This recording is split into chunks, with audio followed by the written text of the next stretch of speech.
شهر رمضان الذي أنزل فيه القرآن هدى للناس وبينات من الهدى والفرقان.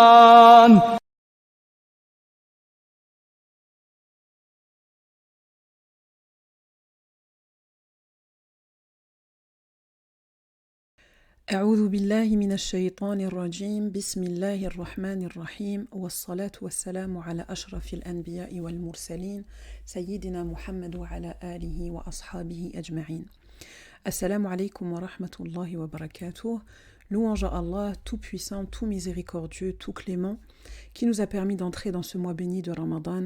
Nous le louons, nous l'implorons, de nous compter parmi ses rapprochés, ses bien guidés, pleins de dévotion et de piété, qu'Allah nous compte parmi le muttaqin. Durant ce mois de Ramadan, mois de célébration du Coran, nous sommes nombreuses et nombreux à avoir débuté notre voyage avec le Coran au travers de notre lecture, de l'écoute de ces versets sacrés, de la méditation de leur sens et de nos invocations pour qu'Allah nous ouvre la porte de la compréhension et nous permette d'accéder à leur sagesse afin qu'ils puissent imprégner nos existences. Cette série de rappels que nous débutons évoque les récits des femmes dans le Coran. Allah nous inculque des enseignements et des sagesses tout au long de notre livre saint, au travers des histoires passées qu'il nous expose pour nous éduquer et nous appeler à suivre la voie de la droiture, Siratul Mustaqim. Pendant ce mois de Ramadan, voyageons dans le Coran avec ces histoires de femmes et puisons des enseignements que nous demandons à Allah de nous rendre utiles et bénéfiques. Notre série débute aujourd'hui avec la création du premier homme de l'humanité, Adam, et par la suite la création de la première femme, Hawa. Adam et Hawa, Adam et Ève, ont l'un des récits qui est les plus connus de l'humanité. Les religions du livre, la religion juive, la religion chrétienne, ont toutes mentionné les débuts de l'être humain dans leurs recueils respectifs. Les théories scientifiques modernes, positivistes, au cours du XIXe siècle, ont tenté d'éradiquer cette vérité et de dire que la création n'avait pas commencé par Adam et Ève. L'authenticité de ce récit, elle persiste néanmoins jusqu'à nos jours. Voyons donc à la lumière du Coran quelles sont les preuves majestueuses et quelle est l'histoire que nous raconte Allah subhanahu wa ta'ala du début de la création de l'être humain.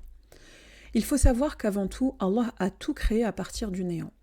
Avant qu'Allah subhanahu wa ta'ala ne crée Adam, alayhi salam, le père de l'humanité, seul Al-Hayy alladhi la yamut, le vivant qui ne meurt pas, subsistait par lui-même, Allah subhanahu wa ta'ala. Dans le Coran, Allah subhanahu wa ta'ala nous raconte qu'il façonna le monde de la meilleure des manières et il nous dit dans sourate As-Sajda, la sourate numéro 32, verset 4, بعد أعوذ بالله من الشيطان الرجيم الله الذي خلق السماوات والأرض وما بينهما في 6 أيام ثم استوى على العرش ما لكم من دونه من ولي ولا شفيع أفلا تتذكرون. Allah nous dit dans un essai de traduction, Allah est celui qui a créé en 6 jours les cieux et la terre et ce qu'il y a entre les deux. Ensuite, il s'est établi sur son trône. Vous n'avez en dehors de lui ni allié, ni intercesseur. Ne vous rappelez-vous donc pas? Certains ulama ont dit que la première chose qu'Allah subhanahu wa ta'ala a créée est le qalam, la plume. D'autres ont dit que les premières créatures créées sont dans l'ordre l'eau, le trône, puis al-qalam, la plume. C'est ainsi qu'Allah subhanahu wa ta'ala a créé successivement l'eau, le trône, al-arsh, la plume, al-qalam, qui écrit tout jusqu'au jour de la résurrection, ainsi que l'environnement dans lequel nous vivons. Tout cela en 6 jours. Il donna l'ordre aux montagnes de s'édifier le dimanche. Le lundi, il orna la terre de pierres et de roches. Le mardi, l'enfer et le mal firent leur apparition. Le mercredi, la lumière illumina le monde. Le jeudi, les animaux furent conçus, ainsi que les anges créés de lumière et les djinns de feu. Le vendredi, jour très important pour la communauté musulmane, est effectivement celui où Adam alayhi salam a été créé. C'est également le jour où Allah le fit entrer au paradis, et c'est le jour aussi où il l'en fit sortir. C'est également le jour où notre Seigneur héritera de la terre et de tout ce qu'elle contient. Le vendredi, c'est le jour de l'apparition de Adam alayhi salam, le père de l'humanité. Ce jour béni, Allah convoqua toute l'assemblée des anges pour leur annoncer une nouvelle d'envergure. Il leur fit savoir qu'il allait établir sur terre Khalifa, un représentant. Sourate 2, verset 30, Allah nous dit بعد أعوذ بالله من الشيطان الرجيم وإذ قال ربك للملائكة إني جاعل في الأرض خليفة قالوا أتجعل فيها من يفسد فيها ويسفك الدماء ونحن نسبح بحمدك ونقدس لك قال إني أعلم ما لا تعلمون. Allah dit ici, puis vint le jour où ton Seigneur dit aux anges, je vais installer un représentant, khalifa, sur la terre. Et les anges de répondre, vas-tu établir quelqu'un qui y fera régner le mal et y répandra le sang, alors que nous chantons ta gloire et célébrons tes louanges? Le Seigneur leur répondit, ce que je sais dépasse votre entendement, inni a'lamu ma la ta'lamun, je sais certes ce que vous ne savez pas. La notion de khalifa évoque l'idée de succession, mais également l'idée de substitution, de remplacement. En cela, on dit que l'être humain est le représentant de la loi de Dieu sur terre. Cette gérance, khalifa, khilafa, elle repose sur deux aspects principaux. D'abord pour l'être humain, le choix des actions, ce qu'on appelle en arabe al-irtiyar, la possibilité pour l'être humain de choisir ses actions. Puis, un deuxième aspect, la gérance de l'homme, at-tasarruf fil kawn. L'être vivant, l'être humain, vivant sur terre, doté de besoins matériels, a besoin de tirer profit des ressources de la terre tout en la partageant avec ses autres habitants, les minéraux, les végétaux, les animaux et les autres humains. La gérance est donc synonyme pour l'homme de droit sur terre, mais aussi parallèlement de devoir. Et c'est ce rôle qu'Allah subhanahu wa ta'ala a donné à Adam alayhi salam, le premier être humain qui a été créé sur terre. De quoi a été créé Adam alayhi salam? Allah subhanahu wa ta'ala a créé Adam alayhi salam à partir d'une poignée de terre. Des anges ont été envoyés aux quatre coins du monde afin d'y cueillir la terre à partir de laquelle Adam alayhi salam allait être créé. La terre qui a été apportée était rouge, blanche, brune, noire. Elle était à la fois molle et malléable, mais aussi dure et sablonneuse. Elle provenait de montagnes, de vallées, de déserts arides, de plaines fertiles et verdoyantes, et de tout lieu se trouvant entre eux. Les descendants de Adam alayhi salam allaient être aussi diversifiés que cette poignée de terre à partir de laquelle était créé le premier homme, leur ancêtre Adam alayhi salam, le premier homme de l'humanité. Et en effet, les hommes, ils ont toutes les apparences, toutes les caractéristiques, et ils ont des attributs qui sont différents. Le premier homme, honoré par l'ordre du Tout-Puissant. Allah subhanahu wa ta'ala, après avoir créé Adam alayhi salam, après avoir insufflé en lui son âme, Allah subhanahu wa ta'ala a réuni les anges, et l'assemblée des anges a eu pour ordre de se prosterner devant Adam alayhi salam, tel que nous le dit Allah subhanahu wa ta'ala dans la sourate 38, sourate Sad, versets 71 et 72. إِذْ قَالَ رَبُّكَ لِلْمَلَائِكَةِ إِنِّي خَالِقٌ بَشَرًا مِنْ طِينٍ فإذا سويته ونفخت فيه من روحي فقعوا له ساجدين. Quand ton Seigneur dit aux anges, je vais créer un être humain à partir d'argile sonnante. Lorsque je l'aurai bien façonné et que je lui aurai insufflé de mon esprit, jetez-vous prosterner devant lui. Allah honora de plusieurs façons ce premier humain. Il lui insuffla son âme et il le façonna de ses propres mains et il ordonna aux anges de se prosterner devant lui. Dans la sourate numéro 7, verset 11, Allah nous dit وَلَقَدْ خَلَقْنَاكُمْ ثُمَّ سَوَّرْنَاكُمْ ثُمَّ قُلْنَا لِلْمَلَائِكَةِ اسْجُدُوا لِآدَمَ فَسَجَدُوا إِلَّا إِبْلِيسَ لَمْ يَكُنْ مِنَ السَّاجِدِينَ. Allah subhanahu wa ta'ala dit prosternez-vous devant Adam. Allah dit plutôt, nous vous avons créé, nous vous avons modelé, puis nous avons dit aux anges, prosternez-vous devant Adam. Tous s'exécutèrent, sauf Ash-Shaytan, Satan, qui refusa de s'incliner et ne faisait pas partie de ceux qui se prosternèrent. Bien que la prosternation soit uniquement réservée à Allah, cette prosternation des anges devant Adam était un signe de respect et un signe d'honneur. Et c'est ainsi que la vie fut insufflée à Adam, que tous les anges se prosternèrent devant Adam alayhi salam, illa Iblis, excepté Iblis, qui s'enfla d'orgueil pour se défendre de sa désobéissance. Il dit à Allah, je suis meilleur que lui, tu m'as créé de feu alors que lui tu l'as créé d'argile. Allah subhanahu wa ta'ala chassa Iblis du paradis pour lui avoir désobéi et pour ne pas être prosterné devant Adam alayhi salam. En contrepartie, Iblis lui demanda, tel que résume le sens de ce verset coranique, « Ô mon Seigneur, donne-moi donc un délai jusqu'au jour où ils seront ressuscités. » Il dit, Iblis a dit à Allah subhanahu wa ta'ala, قال ربي فأنذرني إلى يوم يبعثون. Oh Allah, donne-moi un délai jusqu'au jour où ils seront ressuscités, ils seront ramenés vers toi. Et Allah a répondu à sa requête en disant, قال فإنك من المنظرين. Allah a dit, certes, tu es de ceux à qui ce délai est accordé. C'est ainsi qu'Iblis s'est promis d'éloigner un maximum d'enfants de Adam, d'êtres humains, de la rectitude et du droit chemin, Sirat al-Mustaqim, et ceci jusqu'à la fin des temps, jusqu'au jour de la résurrection. Puis Allah subhanahu wa ta'ala fit sortir du bas du dos de Adam alayhi salam, sa nouvelle créature, toutes les âmes de l'humanité. Il lui enseigna ensuite le savoir, tout le nom de toutes les choses qui se trouvaient sur terre et toutes les connaissances nécessaires à la vie.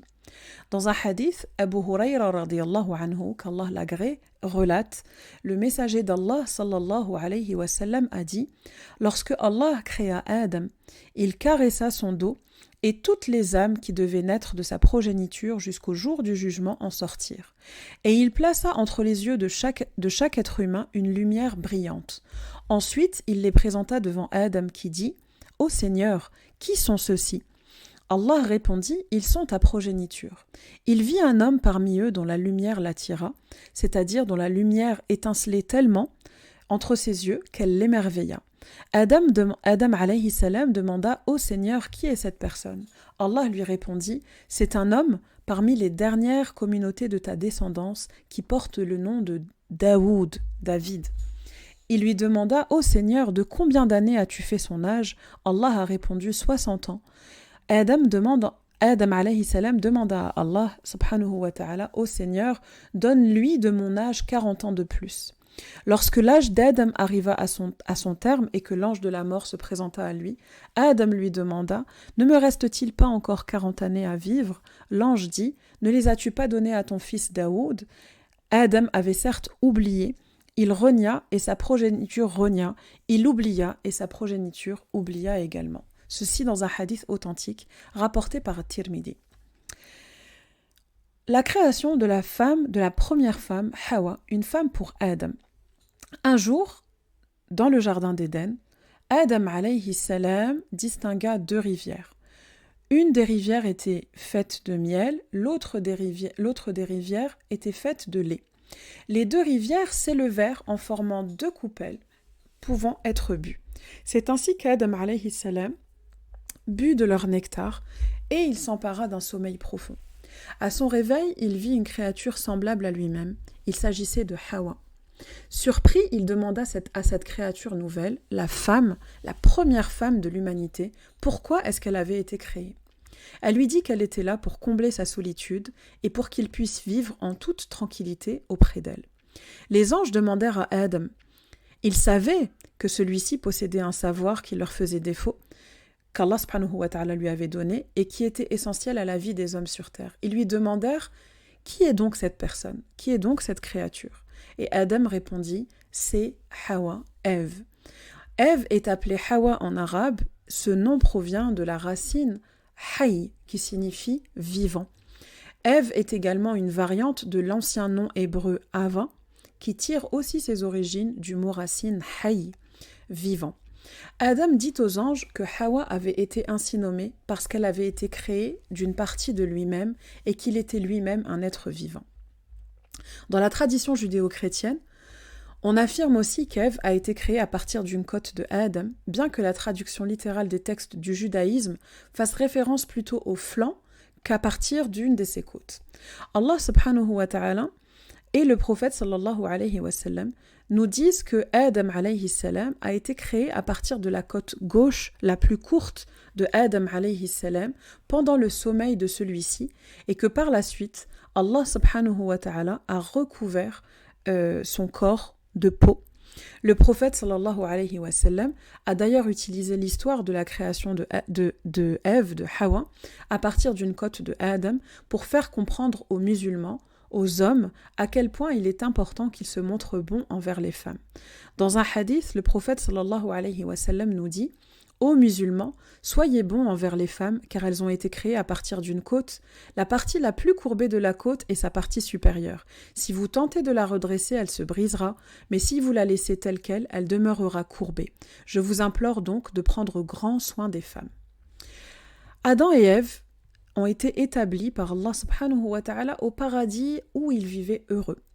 Le judaïsme, le christianisme et l'islam s'entendent tous sur ce fait.